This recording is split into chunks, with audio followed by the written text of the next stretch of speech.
कार्यक्रम के पुण्यार्जक हैं श्री विद्या सुधामृत समिति सागर चातुर्मास 2024, अध्यक्ष श्री सुरेंद्र जैन सट्टू, कार्याध्यक्ष श्री राजेश जैन एडिना, महामंत्री श्री राजकुमार मिनी, मुख्य संयोजक श्री ऋषभ जी बांद्री, स्वागत अध्यक्ष श्री आशीष पटना, कोषाध्यक्ष श्री सुरेंद्र जी डबडेरा, कोषाध्यक्ष श्री ऋषभ जी गढ़ाकोटा, गौरव अध्यक्ष राजेंद्र जी केतली। श्री सुशील कुमार जैन, सुमित्रा रानी जैन, मुरली मनोहर जैन, गोपाल कृष्ण जैन, भाविक जैन, विकास जैन, लक्ष्मी जैन, जानवी जैन, विशाल जैन, राजेश कुमार जैन, हनी जैन, अर्ना जैन एवं समस्त परिवार, C26A आनंद विहार, नजफगढ़ रोड, उत्तम नगर, नई दिल्ली।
आग भाव, प्रध्वंसा भाव, अन्योन्या भाव और अत्यंता भाव, इन सब का क्या अर्थ है? अभाव के भेद और अभाव किसे कहते हैं?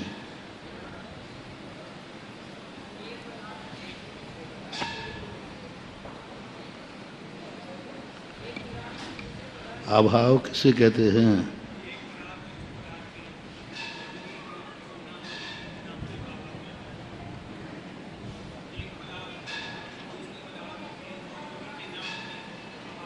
ये तो अत्यंत अभाव है, ये तो अत्यंत अभाव है।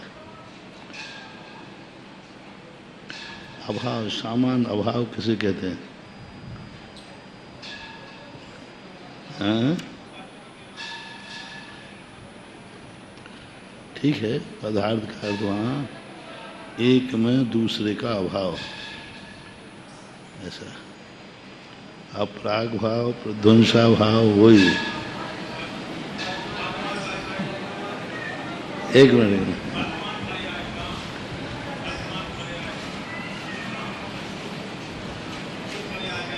ठीक है। ये क्या है?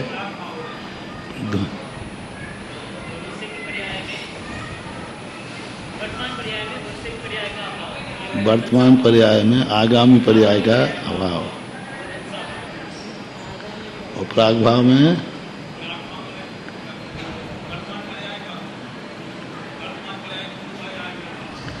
वर्तमान पर्याय का पूर्व पर्याय में अभाव। ये क्या है? प्राग भाव। जैसे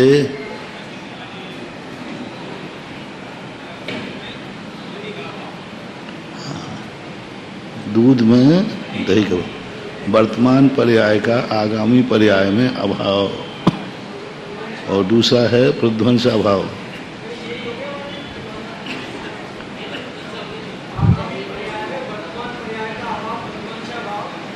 नहीं, इसमें दिया था ना, आगामी पर्याय में वर्तमान पर्याय, आगामी पर्याय में, हाँ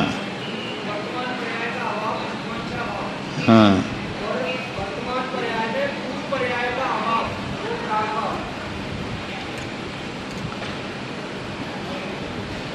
वर्तमान पर्याय का पूर्व पर्याय में, वर्तमान पर्याय का पूर्व पर्याय में, वर्तमान पर्याय का पूर्व पर्याय में, हाँ, वर्तमान पर्याय का पूर्व पर्याय में अभाव, दही में दूध का अभाव। वर्तमान पर्याय का आगामी पर्याय में अभाव, वर्तमान पर्याय का पूर्व पर्याय में अभाव। वर्तमान जो पर्याय है उसमें पूर्व पर्याय का अभाव लेना है। पूर्व यानी अतीत, तो दही में दूध का अभाव। आगामी पर्याय में वर्तमान पर्याय का अभाव, घी में दही का अभाव। ठीक है। अन्योन्या भाव,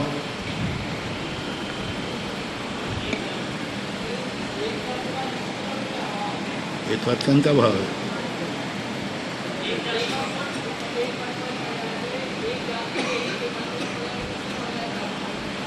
तो बोलो ना, सही बोलो, द्रव्य क्यों बोल रहे हो?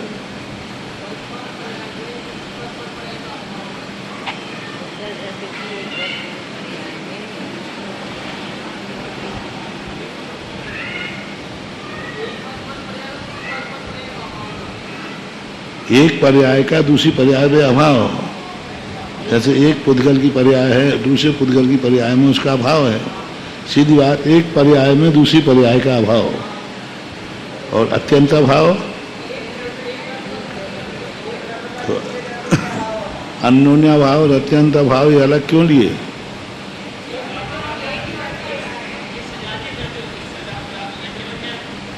अच्छा, ये एक ही भी नहीं बनेगा क्या?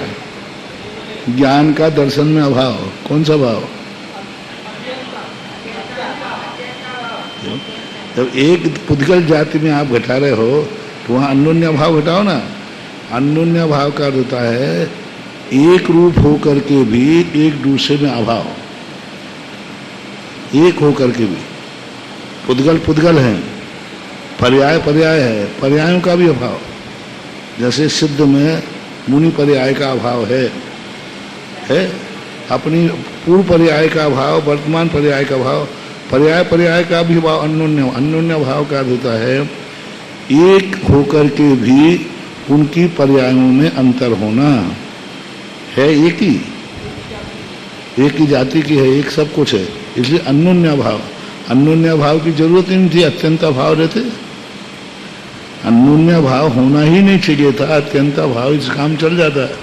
लेकिन अन्योन्य भाव इसलिए कहा कि वो हैं तो एक क्षेत्र अवगाही है, लेकिन उनकी पर्यायों में अंतर है। जैसे राग में द्वेष का भाव, कौन सा भाव? अन्योन्य। द्वेष में राग का भाव, राग सु द्वेष नहीं, द्वेष सु राग नहीं। अब काल की अपेक्षा प्राग भाव प्रध्वंसा भाव, जैसा ले लो, प्रध्वंसा भाव काल की अपेक्षा रखते हैं और अन्योन्या भाव कार्य की अपेक्षा रखता है। इस कार्य में उस कार्य का भाव, काल से मतलब नहीं है। प्राग भाव प्रध्वंसा भाव में मुख्यता किसकी है? काल की। और अन्योन्या भाव में कार्य की। राग सो राग है, द्वेष सो द्वेष है। राग द्वेष एक नहीं हो सकते, एक दूसरे में अन्योन्या भाव है, एक दूसरे में।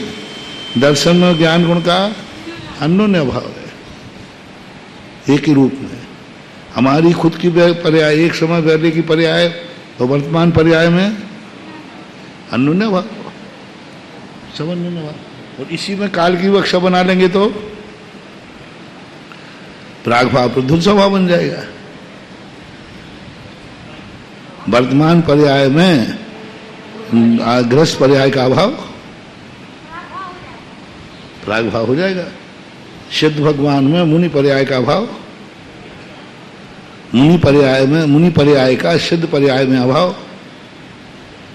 तो काल की जब अपेक्षा लगाएंगे तो सभी अभावों में, अन्योन्या भाव में काल की अपेक्षा से प्राग भाव प्रध्वंसा भाव बन जाता है और कार्य की अपेक्षा से अन्योन्य भाव। और पदार्थ की अपेक्षा से अत्यम भाव। दो भिन्न जातियों में एक दूसरे क्या बनाया, दो भिन्न जातियों में एक दूसरे के अभाव को अत्यंत भाव, एक जाति में एक दूसरे का अभाव सो अन्योन्य, अन्न में अन्न का अभाव।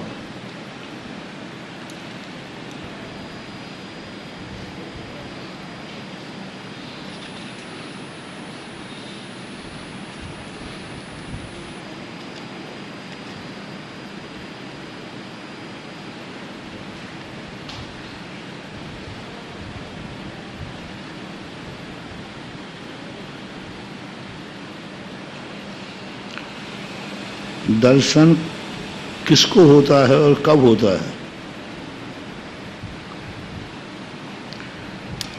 दर्शन कब होता है और किसको होता है?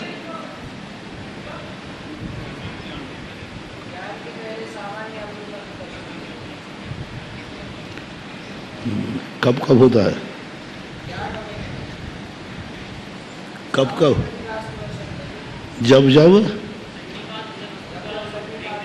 जब जब ज्ञान होता है तब तब। किसको होता है?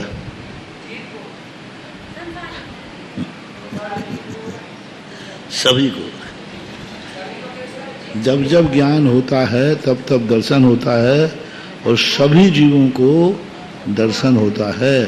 दर्शन के बिना कोई भी जीव दर्शन के बिना हो ही नहीं सकता, चाहे सिद्ध भगवान हो चाहे निगोदिया हो।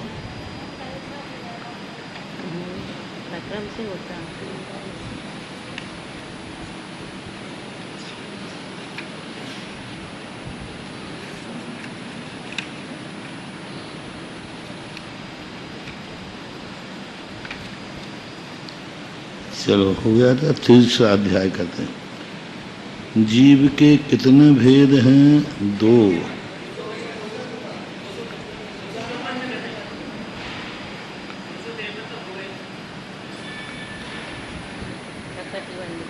पचपन। प्रकृति प्रदेश बंद हो गया था। कर्म के प्रकृति के कितने भेद हैं? 8। नाम, गोत्र और वेदनी, ज्ञानावरण, दर्शनावरण, वेदनी, अंतराय, मोहिनी। ये किसके भेद हैं? प्रकृति बंध के भेद हैं। प्रकृति कहो या प्रकृति बंध कहो। प्रकृति किसे बोलते हैं? नेचर, स्वभाव। ज्ञान आवरण प्रकृति क्यों है? क्योंकि ज्ञान का आवरण करना ही जिसका स्वभाव, इसलिए ज्ञानावरण है। ज्ञानावरण किसे कहते हैं? जिस कर्म के उदय से आत्मा के ज्ञान गुण का घात होता है उसे ज्ञानावरण कर्म कहते हैं। अब ज्ञानावरण कर्म कितने प्रकार का होता है? सामान्य रूप से 5 प्रकार का है, लेकिन वस्तुतः कितने प्रकार हैं इसके? वस्तुतः 8। कितने हैं? असंख्यात। एक ही ज्ञानावरण नहीं है। मतलब चक्षु संबंधी ज्ञान का आवरण है, कान के आवरण का नहीं है। कान संबंधी आवरण है, रचना संबंधी नहीं है। अब उसमें भी चक्षु में भी कितने भेद हैं? लाल को देखने का आवरण है, पीले को देखने का नहीं। अरे सबका होता है। ठंडी छूने का आवरण है, गर्म का नहीं। कितने लोगों को ठंडी नहीं लगती, कितने लोगों को गर्मी नहीं लगती। असंख्यात प्रकार के। अब हमें ज्ञानावर्ण की परिभाषा समझने का ज्ञान है, दर्शनावर्ण की नहीं समझ में आ रही। अब कौन सा? ज्ञानावर्णी कर्म हमें समझ में आ गया, अब दर्शनावर्णी नहीं समझ में। तो आप दर्शनावर्णी नाम कर्म का, ज्ञानावर्णी कर्म का उदय है कि तुम्हें दर्शन समझ में नहीं आएगा। ज्ञान समझ में आ गया, मत ज्ञान समझ में आ गया, शुद्ध ज्ञान समझ में नहीं आया। अवध ज्ञान समझ में आया, मना पर्याय ज्ञान समझ में नहीं आया। जितने पदार्थ हैं उन सभी पदार्थों का अलग अलग ज्ञानावरण कर्म है। अपनी इंद्रियों की अपेक्षा अपन जितना, केवल ज्ञान की अपेक्षा जितने पदार्थ हैं उतने प्रकार का आवरण है, उसको बोलते केवल ज्ञानावरण है। संपूर्ण पदार्थ को जानने के लिए कौन रोक रहा है? तुम सबको नहीं जान सकते। जितना जान रहे हो उसको कितना रोक रहा है? इंद्रिय और मन के संबंध में जितने इंद्रियों के विषय हैं उतने आवरण के उदय हैं। कितनी बड़ी बात है। कितने आवरण, अब कितनी चीजों को अपन जानना चाह रहे हैं।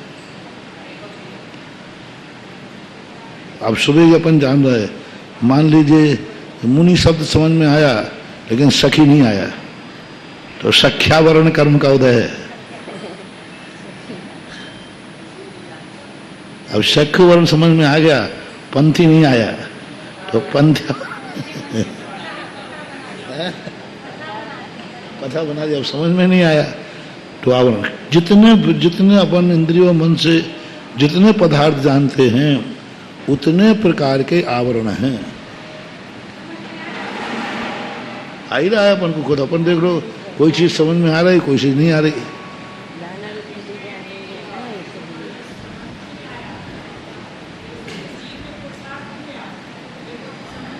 तो क्षय हो गया, आवरण हटा दिया। टेंशन तो किया कि नहीं? पहले आए नहीं, फिर टेंशन किया। जैसे यहाँ अंधेरा था, खिड़की नहीं खुल रही थी, तो तुमने ताकत लगा खिड़की खोली, तो कुछ मेहनत की कि नहीं? समझ में नहीं आया तो कुछ टेंशन किया कि नहीं? पुरुषार्थ कर लिया, पुरुषार्थ करते हट गया। पुरुषार्थ से क्षय बढ़ता है, पुरुषार्थ से क्षय बढ़ता है, किस्मत से नहीं। एक दिन कितनी बड़ी भाग्य के ऊपर बात चर्चा आई थी ना। भाग्य से कभी, भाग्य में कुछ भी नहीं लिखा है। भाग्य में तो अवरोध लिखा है, भाग्य में तो पाप लिखा है। कौन सा कर्म है जो मंदिर ले जाता है? बता दो कोई कर्म हो। कौन सा कर्म है जो माला फेरने को कहता है? कर्म बताओ। कौन सा कर्म है जो सामायिक करने को कहता है? छुदा कर्म तो है, रोटी तो मिलते है। पूजा करने को कौन से कहता है? रोटी खाने की तो कहता है। कौन सा कर्म? छुदा वेदनी नहीं, ऐसा तो नहीं, छुदा वेदनी, हाँ वही ऐसा था, ले लो। छुदा वेदनी कर्म क्या कह रहा है? रोटी लाओ। अब कौन सा कर्म जो कहता पूजा करो? त्रिसावर्णी कर्म का कहता है पानी लाओ, अपना त्रिसावर्णी कर्म कहता है। अब कौन सा कर्म जो कहता अभिषेक करो? जैसे अपन को पानी नहीं मिले तो वेदना होगी कि नहीं? ऐसा कर्म बताओ कि तुमने अभिषेक नहीं किया तो वेदना हो जाए। यदि ऐसा नहीं, वो तलब है, वो एक नियम का है। यदि ऐसा हो जाए तो जैसे पानी के बिना कोई नहीं रहता है, ऐसा अभिषेक के बिना भी कोई नहीं रहेगा। वो नियम की बलिहारी, कर्म की नहीं। वो संकल्प है, वो संकल्प शक्ति। उसी को तो मैं बता रहा हूं कि किस्मत से नहीं है वो नियम। किस्मत नहीं तड़फा रही उसको, उसकी संकल्प शक्ति तड़फा रही है। संकल्प शक्ति से दुखी हो रहा है, मेरा आज अभिषेक नहीं हुआ, कि कर्म से दुखी हो रहा है। एक भी कर्म, देखो मैंने बता दिया, उदाहरण दे दिया। त्रिसावर्णी कर्म का उदय है कि नहीं? अपन को प्यास लगती है और उससे अपन पानी पी लेते हैं, लेकिन अभिषेक वर्णी कर्म का उदय बताओ, जिस कारण से अभिषेक इतनी वेदना हो कि अभिषेक करने के बाद ही शांत होगी। जैसे पानी पीने के बाद, जैसे रोटी खाने के बाद अपनी भूख शांत होती ना, ऐसे पूजा करके ही शांत होगी। तो पूजा नहीं करेगा तो मर जाएगा, जैसे भोजन के बिना मर जाएगा। है ही नहीं, है नहीं। एक भी कर्म नहीं। लोग कहते किस्मत में जो लिखा, अरे किस्मत है क्या चीज? क्या लिखा है किस्मत में? कुछ भी नहीं लिखा। किस्मत में तो दुख ही दुख लिखे हैं, सुख तो लिखा ही नहीं है। महाराज जी, पुण्य कर्म फिर क्या होगा? पुण्य कर्म के उदय से वस्तु की प्राप्ति होगी, वस्तु की इच्छा। मंदिर जाने का भाव पुण्य कर्म से नहीं आएगा, मंदिर का दरवाजा पुण्य कर्म के उदय से मिलेगा। मंदिर जाने का भाव, जैसे रोटी खाने का भाव कर्म ने दिलाया कि नहीं? वेदना ने। हाँ जी, हाँ। वेदना। ऐसा ऐसा कौन कर्म है जो मंदिर की याद दिला रहा है, अरे मुझे मंदिर जाना है। अब उसमें क्या करेगा, हाँ अब मंदिर जाने का भाव क्षोभ भाव है। क्षोभ यानी हमने खुद किया है, अब मंदिर खुला मिल जाए, ये पुण्य का उदय है। आचार्य ज्ञान सागर महाराज ने लिखा कि जितने भी धर्म के भाव हैं वो व्यक्ति अपने पुरुषार्थ से करता है, इसलिए धार्मिक सभी भाव क्षोभ समभाव शुभ उपयोग आदि, लेकिन उसकी वस्तु उपलब्धि पुण्य से हो, अन्यथा नहीं मिलेगी। मुनि बनने को भाव हुआ लेकिन गुरु नहीं मिलेगा, पुण्य का उदय नहीं। गुरु का मिलना पुण्य कर्म है, लेकिन गुरु को मिलने का भाव आना ये क्षोभ सम है। माला फेरने का भाव आना, हम माला फेरने का अनुकूल स्थान नहीं मिलेगा, तुम्हारा पुण्य का उदय नहीं है। लेकिन सामायिक करने का भाव हमारा पुरुषार्थ है। अब सामायिक के योग्य स्थान मिल जाए, अरे बढ़िया स्थान मिलेगा, बहुत बढ़िया मन लगेगा, अब ये पुण्य है। तो इसलिए किस्मत के भरोसे कुछ नहीं है, अपन जितना कमा लें उतना खा लें। धर्म क्षेत्र में कोई किस्मत कोई काम नहीं करती। किस्मत में तो पाप लिखा है, किस्मत में तो औदैहिक भाव लिखा है, किस्मत में तो राग द्वेष के अलावा कुछ नहीं लिखा। क्या लिखा है किस्मत में? अच्छी बातें किस्मत में लिखी नहीं जाती। अब ये सब कुछ है, हमें करना है। इसलिए हमने कहा कि कोई भी कार्य प्रारंभ करते समय किस्मत यदि बीच में आ गई, समझ लेना तुम्हारा कार्य सफल नहीं होना। क्या ही किस्मत है, हम करेंगे तो होगा, हम पढ़ेंगे तो याद होगा, अब पढ़ेंगे ही नहीं तो ठीक है, पढ़ने में विघ्न डाल सकता है कर्म, पढ़ा नहीं सकता। चलो और ले लीजिए, कर्म कौन सा है जो हमें पढ़ाने की प्रेरणा देगा? कर्म बताना, क्षोभ सो। लेकिन कर्म विघ्न डाल सकता है कि नहीं? कर्म पढ़ने नहीं देगा, ये तो पक्का है, याद नहीं होने देगा। लेकिन ऐसा कोई कर्म नहीं है जो तुम्हें कहे पढ़ो।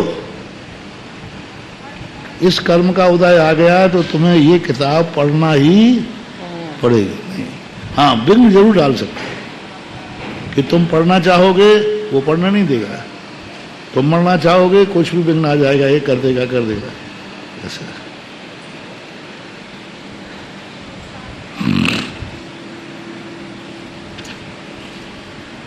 लेकिन महाराज श्री जी कई बार पुरुषार्थ करने के बाद भी बार बार प्रयास करते हैं, लेकिन फिर भी मान लो याद नहीं हो रहा है, तो वो कर्म तो क्या है? कर्म बाधा डाल रहा है।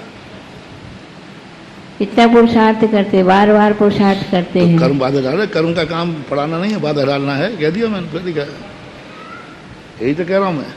कर्म हमें कुछ नहीं करा सकता है, हमारे कार्य को रोक सकता है। हम जो किस्मत भरोसे बैठे ना, हमारी किस्मत में क्या लिखा है? तुम्हारी किस्मत में बाधाएं लिखी हैं, वो बाधा डालेगा, तो पढ़ने नहीं देगा, तुम्हें याद नहीं होने देगा, हैं? पर छूट जाएगा। पढ़ने की प्रेरणा कर्म देगा क्या? हाँ, कर्म रोक देगा, तुम्हें याद ही नहीं कर, समझ में नहीं। अभी मैंने कहा ना कि तुमने समझना चाहे कि ये रूप हमें समझ में आ जाए, नहीं आएगा, दूसरे दिन आ जाएगा। वही चीज थोड़ी देर बाद रुक कर करो, समझ में आ जाती है। तो आवरण पड़ा था, क्षोभ सम हो गया अपना। और क्या,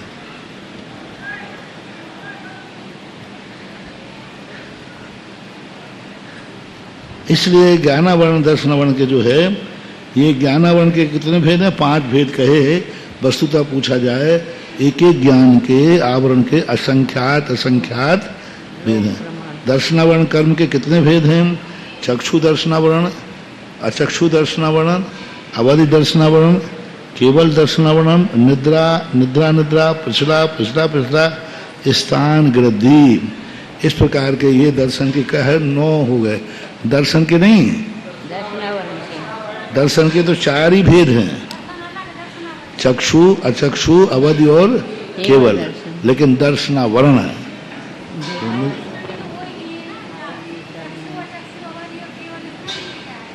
ये आवरण है। 4 ही आवरण हैं, चार निद्राएं आवरण नहीं है। ये हाँ, ये क्षोभ सम रूप है, चक्षु दर्शन, अचक्षु दर्शन और अवध, ये क्या है? क्षयोपशम रूप है, छायक रूप है। लेकिन पांचों निद्राएं क्षयोपशम रूप नहीं है, छायक रूप नहीं, औदैक रूप। पांचों निद्राएं औदैक हैं। दर्शनावरणी दो कर्मों में सबसे बड़ी, बहुत अच्छा विषय गया। तीन कर्म हैं, दर्शनावरण, ज्ञानावरण और अंतराय। ये सदा क्षयोपशम रूप होते हैं। ये जितने कर्म हैं कभी अपने के ज्ञान को पूरा नहीं ढकने देते।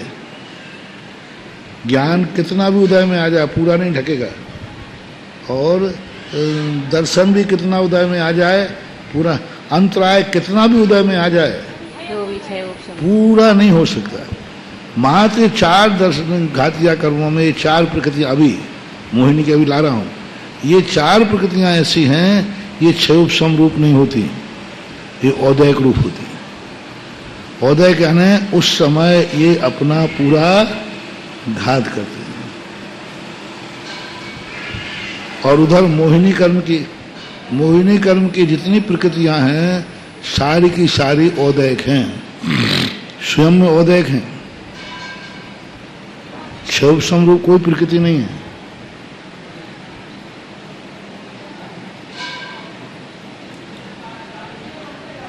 उसके उदय में क्षयोपशम भाव होता है। सम्यक प्रकृति से क्षयोपशम भाव नहीं है। वो क्षयोपशम भाव नहीं, वो तो उदय रूप है। उसके वो क्षयोपशम भाव में बाधक नहीं है। ज्ञानावरण, दर्शनावरण ये क्षयोपशम रूप हैं। हाँ, इनके उदय से क्षयोपशम नहीं हो रहा है, ये वस्तुतः स्वयं क्षयोपशम है। लेकिन मोहिनी कर्म इनसे क्षयोपशम नहीं होता, वो तो स्वयं तो औदैक भाव हैं। लेकिन कुछ मोहिनी कर्म की प्रकृतियां ऐसी हैं जो चारित मोहिनी के, दर्शन मोहिनी को क्षयोपशम में बाधक नहीं है। क्षयोपशम सम्यक दर्शन सम्यक प्रकृति के कारण होता है, सम्यक प्रकृति के कारण होता है, या दर्शन मोहिनी के अभाव के कारण होता है। सम्यक प्रकृति के क्षयोपशम कारण नहीं है, सम्यक प्रकृति का उदय है। उसके उदय से उसके सर्वघाती स्पर्धक हो रहे हो, देशघाती ऐसा है ही नहीं, वो तो उदय में है। देशघाती प्रकृति है, स्वयं देशघाती प्रकृति है। लेकिन देशघाती प्रकृति में तो दोनों प्रकार के स्पर्धक पाए जाते हैं ना? पाए जाते हैं। तो देशघाती प्रकृति में दोनों प्रकार के स्पर्धक पाए जाते हैं, तो वो स्पर्धक भी उनके सब देशघाती अपने आप होते रहते हैं। सम्यक दर्शन, सम्यक प्रकृति उदय में आएगी, वो क्षयोपशम सम्यक दर्शन प्राप्त नहीं करा रही है, वो तो चल मल अगार दोष लगा रही है। इसी प्रकार से मोहिनी को ले लो, संजनन कषाय जो है उसके क्षयोपशम से, संजनन कषाय के क्षयोपशम से चारित्र नहीं हुआ है, चारित्र हुआ है अप्रत्याख्याना वर्णी कर्म के अभाव से। अब को कषाय तो दोष ही लगा रही है, संजनन कषाय से चारित्र में दोष ही लग रहे हैं। ये मोहिनी की विषय, इसलिए उसको मोहिनी कहते हैं। उसको क्षयोप, संजनन कषाय को कहीं भी क्षयोपशम प्रकृति नहीं कहा, कहीं नहीं कहा। क्षय तो क्षय भी नहीं। दर्श पूरा मोहिनी कर्म जो है वह उपशम, क्षयोपशम आदि कोई प्रकृति नहीं है। ऐसे ज्ञानावरण, दर्शनावरण, अंतराय को क्षयोपशम प्रकृति कहा ना, ऐसा उनको नहीं कहा। लेकिन उपशम में ही तो महाराज जी उनका उपशम बताते, क्षय बताते हैं इनका, और औदैहिक भाव बताते हैं। पर उनके उपशम से वो स्वयं उपशम रूप प्रकृति नहीं है। ये प्रकृति उपशम रूप नहीं है, लेकिन उनका उपशम तो होता है ना। उनका उपशम हो गया, उपशम भाव हमारे प्रकट हुआ, वो उपशम रूप प्रकृति नहीं है, उपशम किया जाता है उसका। उपशम के भाव जो जैसे ज्ञानावरणी क्षयोपशम में लगाओ, उपशम में छायक में तो समझ में नहीं आएगा। क्षयोपशम भाव जैसे ज्ञानावरणी, दर्शनावरणी अपने आप में स्वयं क्षयोपशम प्रकृति है कि नहीं? ऐसी मोहिनी कर्म की प्रकृति कौन सी क्षयोपशम प्रकृति है? कोई प्रकृति क्षयोपशम नहीं। हाँ, उसके उदय जैसे निद्रा, जैसे निद्रा क्षयोपशम प्रकृति है क्या? लेकिन इसके उदय में क्षयोपशम होता है कि नहीं? बाधक नहीं है बस। बाधक कार्य नहीं होता।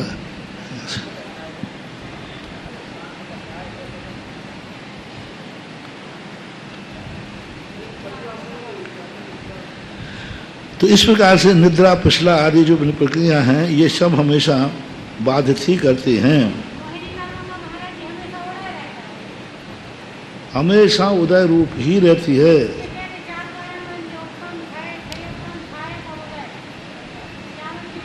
उपशम भाव उसी से बनता है। दर्शन मोहिनी और चारित मोहिनी से ही, मोहिनी कर्म में ही 3 भाव बनते हैं। हाँ, उदयक तो सब, उदयक जितने ये भाव हैं ये सब मोहिनी कर्म से ही हैं। अन्य कर्मों के कोई भाव नहीं बनाए। अन्य में तो 6 उपशम बनता है, पर भाव बना ही नहीं है। जो 5 भावों की जो गणना आई है, इन भावों में विशेष रूप से किसका है? मोहिनी। लेकिन जब भाव बनाए हैं तो उन्होंने 18 भावों में ज्ञान को भी लिया है। 21 भाव, 18 भाव ना, औदयिक भाव 21 है और क्षौभम भाव 18 में दर्शनावर्णी भी है, ज्ञानावर्णी भी है, सम्यक तो चारित भी है, क्षौभम, तो इनकी विवक्षा जानी है।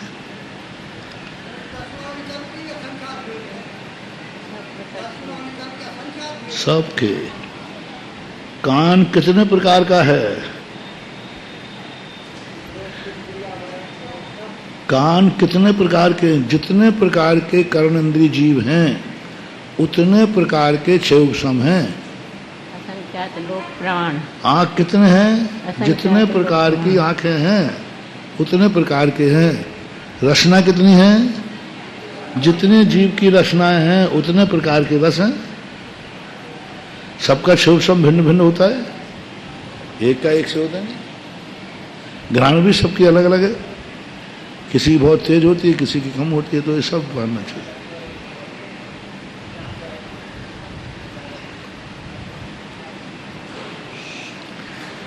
जिस कर्म के उदय से जीव को आकुलता होती है अथवा जिस कर्म के उदय से आत्मा का अव्यावाद गुण घात होता है उसे वेदनी कर्म कहते हैं। ठीक है,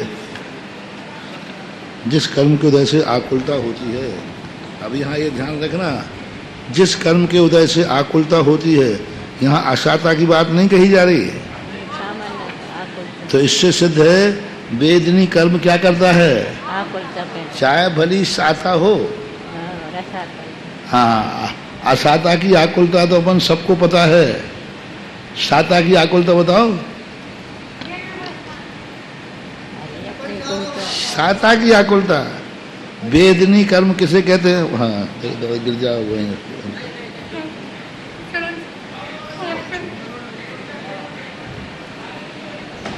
बहुत अच्छी परिभाषा है। अशाता कर्म की आकुलता तो अपन सबके परिचय में, अब शाता कर्म की आकुलता बताओ। शाता कर्म को आकुलता कह रहे हैं।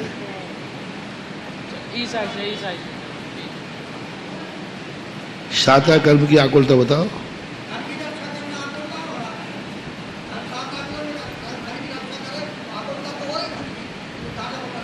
पकड़ो, पकड़ के बताओ अनुभव से। शाता कर्म सबको अच्छा, आज तक किसी ने अच्छे दिन को आकुलता कही? कोई नहीं बोलते आकुल भैया बहुत आकुल भी आकुल परिणाम है। असाता कर्म, अच्छी साता उदय हो और आकुलता बताओ। पकड़ो पकड़ो, सूक्ष्म मोक्ष मार्ग में बैठे हो।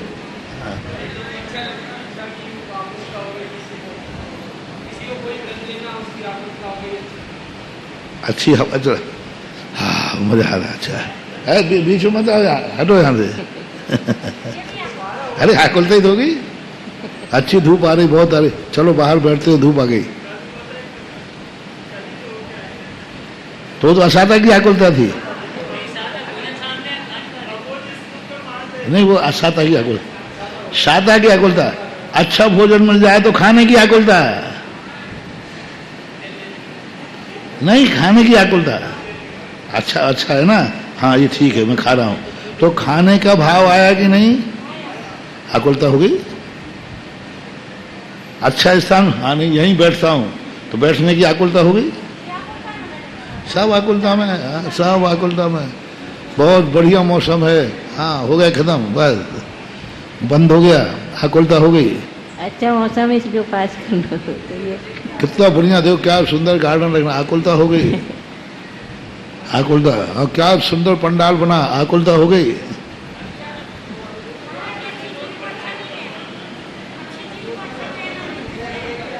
अच्छे को अच्छा कहना भी आकुलता ही है,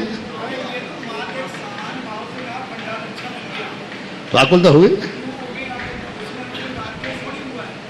राग द्वेष होवे या नहीं होवे, तुमने उसको राग हो गया, अच्छा कहा है, तो यही तो राग है, इसी को तो राग बोलते हैं।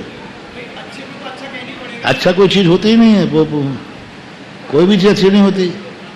दूसरे की परिणति को अच्छा कहना ही तो राग है। वो परिणमन किया है कि तुमने परिणमन किया है, तो हमारा राग भाव है, हमें रुचि पसंद है, हमारे पसंद का है।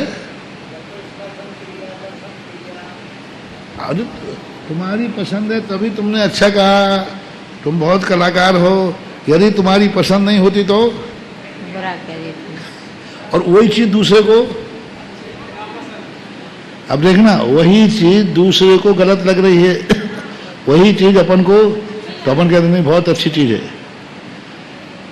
तो हम दूसरे की वस्तु को अच्छा कहना ही हमारी आकुलता, यानी राग की परिणति जागी ही जागी है। भगवान को भी अच्छा कहना राग है। राग है क्या? राग को स्वीकार करने में क्या दिक्कत हो गई? मेरे आचार्य जी बहुत अच्छे थे, राग है, पक्का है, कौन मना कर रहा है? अच्छे थे वो पक्का है, पर हम राग कह रहे हैं, मेरा राग भाव है, पुण्यवंत होगा। तुम अच्छा कहने वाले कौन हो? तुम जिसे अच्छा कह रहे हो दूसरा बुरा भी कह रहा है।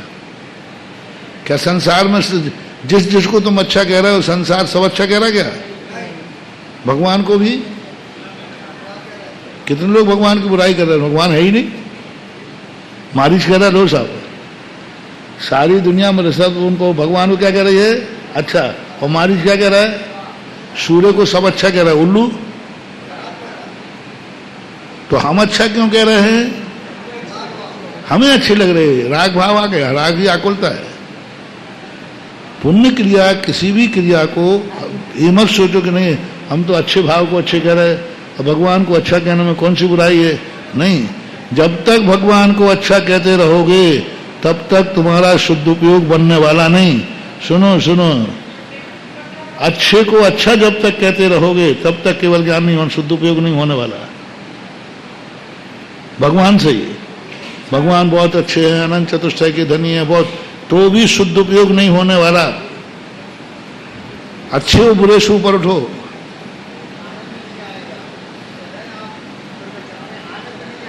आनंद नहीं आएगा,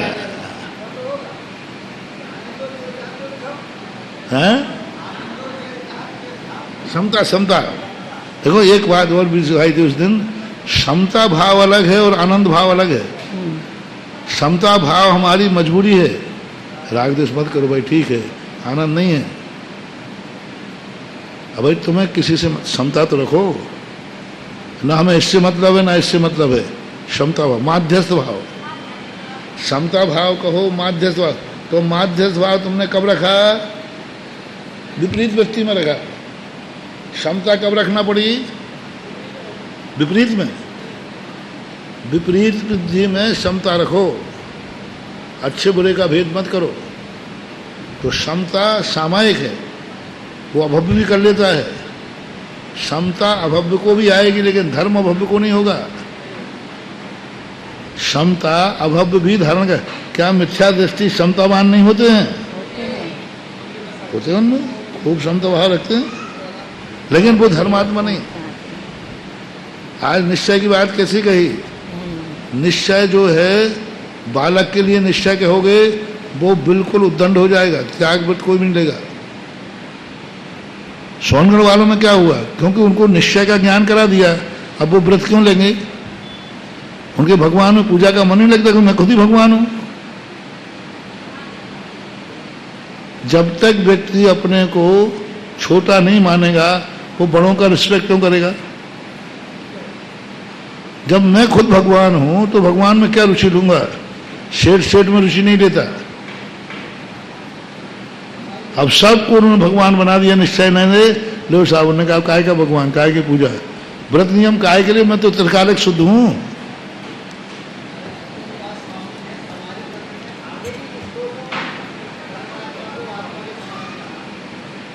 मैं कहीं निश्चय का मैं कभी विरोधी नहीं हूं। अमीरी कब दिखाओ, जब वो नौकरी ज्वाइन करने जाने लगे। कहां जा रहा है, कहां जा रहा है, नौकरी ज्वाइन, अरे क्या करेगा, जितने की तो कमा के लाएगा ना उतना तो पकड़े।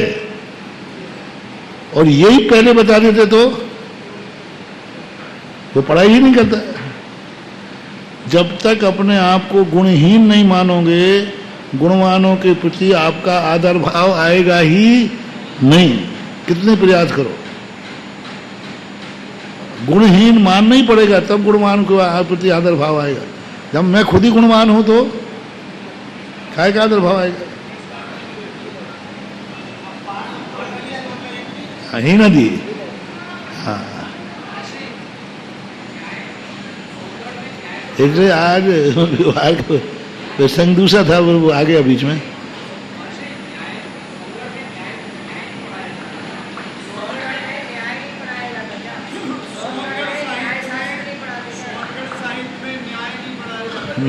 नहीं पढ़ाते, अब थोड़ा थोड़ा पढ़ने लगे हैं।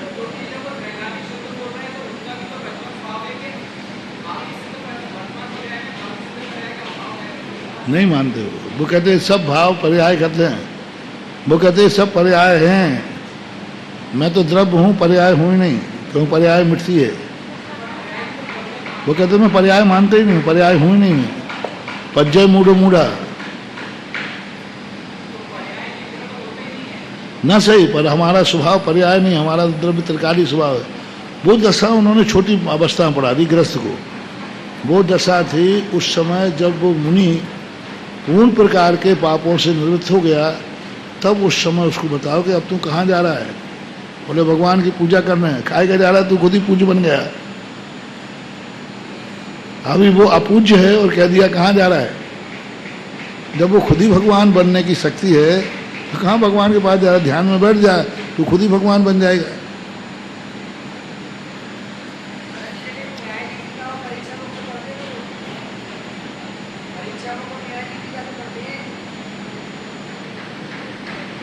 ये तो लड़ने के लिए बनाई गई है। वो कहते हैं हम किसी लड़ाई नहीं करते, न्याय दीप का दर्शन साथ लड़ने के लिए बनाए गए हैं। फाइटिंग किया है, फाइटिंग लड़ने को है। उसने ये कहा तो मुझसे ये कहो, काटने के लिए वहाँ धर्म नहीं है, वहाँ तो जीतना है, जैसे बने जैसे जीतो, ऐसा वो लोग कहते हैं। खोटी शतम द्वादश छेव कोटि लक्षाणि जेते।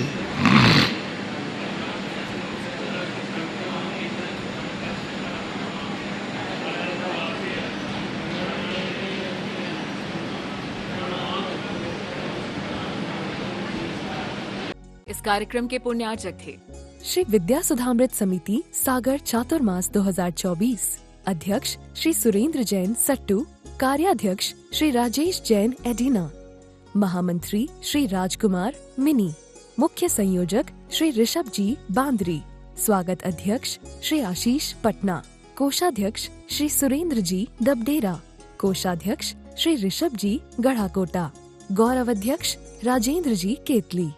श्री सुशील कुमार जैन, सुमित्रा रानी जैन, मुरली मनोहर जैन, गोपाल कृष्ण जैन, भाविक जैन, विकास जैन, लक्ष्मी जैन, जानवी जैन, विशाल जैन, राजेश कुमार जैन, हनी जैन, अर्ना जैन एवं समस्त परिवार।